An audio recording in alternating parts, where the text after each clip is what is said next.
Qualcomm is planning to raise its prices by percentage in the double digits across its products. Hey GadInsiders, welcome to your Tech Hub. The company is one of the biggest makers of smartphone processors in the world and dominates the Android landscape, with most companies using its products to power their flagship models. Among the devices that are powered by Qualcomm processors are Samsung's Galaxy series phones, including its latest foldables, the Galaxy Z Fold 8 Ultra, Fold 8, and Flip 8.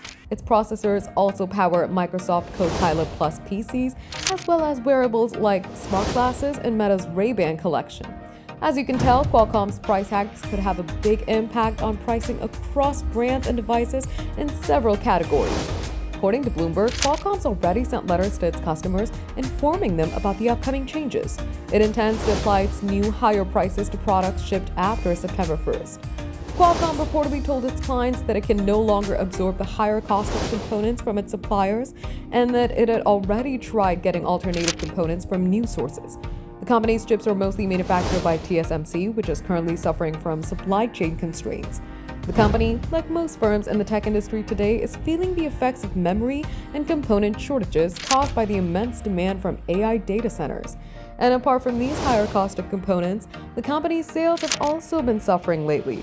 As Bloomberg explains, Qualcomm sales have been down this year because its clients haven't been able to produce as many devices due to shortages. Since the demand is low, the revenue is low as well. For more updates, subscribe to GadInsider, like and share the video, and don't forget to press the bell icon so you never miss any update.